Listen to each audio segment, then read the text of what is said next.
Vous avez toujours voulu investir dans l'immobilier, mais vous trouvez ça inaccessible? Avec Realty, il est possible de générer des revenus récurrents en quelques clics en investissant dans l'immobilier fractionné aux États-Unis. Vous recevez vos loyers toutes les semaines. Le plus avec Realty, c'est que vous n'avez pas à vous occuper de la gestion d'un bien immobilier.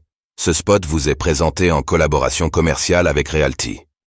MiCA, la part des stablecoins conformes grandit et représente désormais 12% du marché.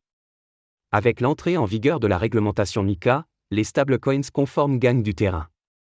Circle, premier émetteur à se conformer, a vu les volumes de son USDC et de son EURC augmenter significativement.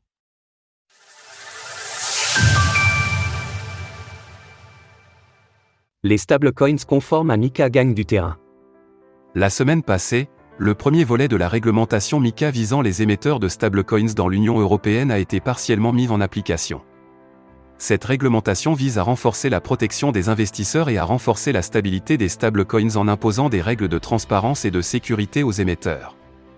Bien que cette réglementation semble être bénéfique à long terme, elle complexifie grandement la tâche pour les petits acteurs du marché et favorise les grandes entreprises déjà établies. La semaine passée, Circle est devenu le premier émetteur de stablecoins à se conformer à la nouvelle réglementation européenne MiCA. En plus d'annoncer que son USDC était conforme, Circle a également précisé que le EURC, son stablecoin adossé à l'euro, l'était également.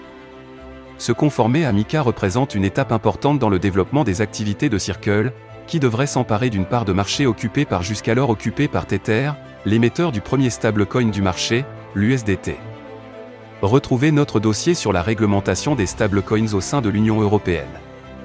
Ainsi, une récente analyse du marché des stablecoins menée par Kaiko Research révèle que les volumes en USDC ont fortement augmenté depuis l'entrée en vigueur de MiCA. Les données montrent que le EURC a atteint plus de 2 millions de dollars de volume journalier et plus de 6 milliards pour l'USDC.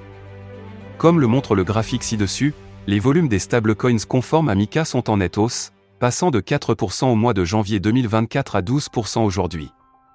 De plus, le rapport de Kaiko Research révèle que plus de 90% des volumes en USDC, le deuxième stablecoin du marché avec une capitalisation de 33,4 milliards de dollars, sont effectués sur des plateformes d'échange centralisées, CEX, contre moins de 10% sur les plateformes d'échange décentralisées, DEX.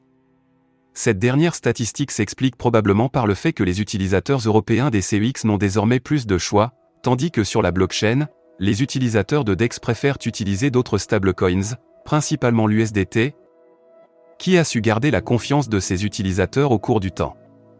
Où en est la régulation des stablecoins aux États-Unis? Quelques mois plus tôt, Paolo Ardoino, le PDG de Tether, s'était montré critique envers les régulateurs européens et la loi MiCA. Il avait exprimé des inquiétudes quant aux exigences strictes de MiCA et avait déclaré que Tether ne prévoyait pas se conformer à cette réglementation, ce qui a entraîné le retrait de l'USDT des plateformes d'échange européennes. Cependant, Tether semble déterminé à conserver sa place de leader en dehors de l'Europe en se conformant à la législation des États-Unis. À lire également dans l'actualité, l'Ethereum Foundation organise son premier hackathon, un audit de sécurité géant de la blockchain. Au mois d'avril 2024, les sénatrices américaines Cynthia Lummis et Kirsten Gillibrand avaient proposé une loi pour réguler les stablecoins adossés au dollar et interdire les stablecoins algorithmiques comme le DAI. La législation exige notamment des réserves $1 par stablecoin, la divulgation des réserves et les émetteurs gérant moins de 10 milliards de dollars doivent devenir des sociétés fiduciaires non dépositaires.